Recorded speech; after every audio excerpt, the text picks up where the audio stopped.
Main शब्द तर पप्पांचेच आहेत आणि त्यांचे तेच ते उपस्थित नाहीत. ॲक्च्युली हा दिवस बघायला ते पाहिजे होते, पण दुर्दैवाने ते नाही आहेत.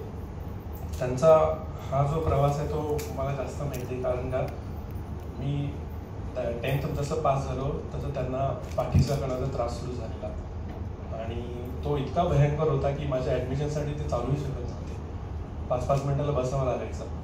मग ते इतकं प्रचंड वेदनीय होतं आणि जवळपास खूप साऱ्या डॉक्टरांकडून जाऊनसुद्धा त्यांना आराम मिळत नव्हता. मग शेवटी एकदा सरांबद्दल कळलं आणि सरांनी अगदी 2 दिवसात त्यांना बरं केलं.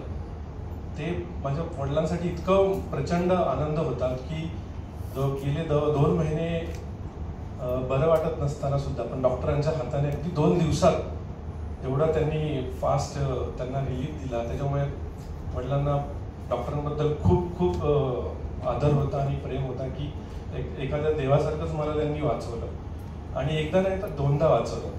कारण का एकदा पाठीचं झालेलं आणि एकदा मानेमध्ये झालेला सेम प्रॉब्लेम.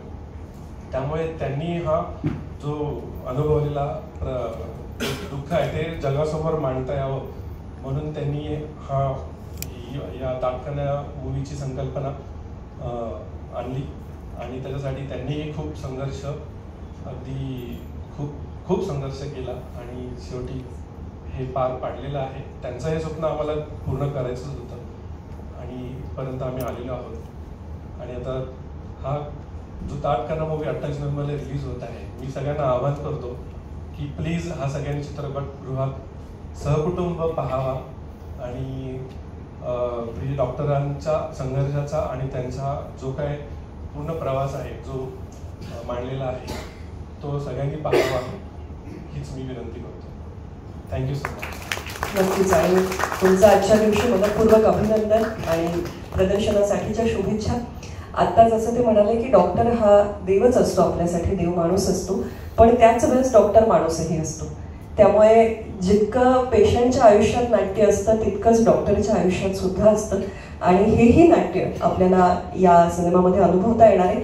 ही सगळी मोठ बांधणं ही या संपूर्ण टीमचे जे कर्णधार आहेत, अर्थात सिनेमाचे दिग्दर्शक गिरीश मोहिते, मी त्यांना जरा टाळ्यांच्या गजरात मंचावर येण्याची विनंती. इतका सुंदर विषय, इतकी सुंदर एक प्रेरणादायी गोष्ट सिनेमाच्या स्वरूपात मांडताना काय अनुभव आहे, काय आत्ताच्या भाव?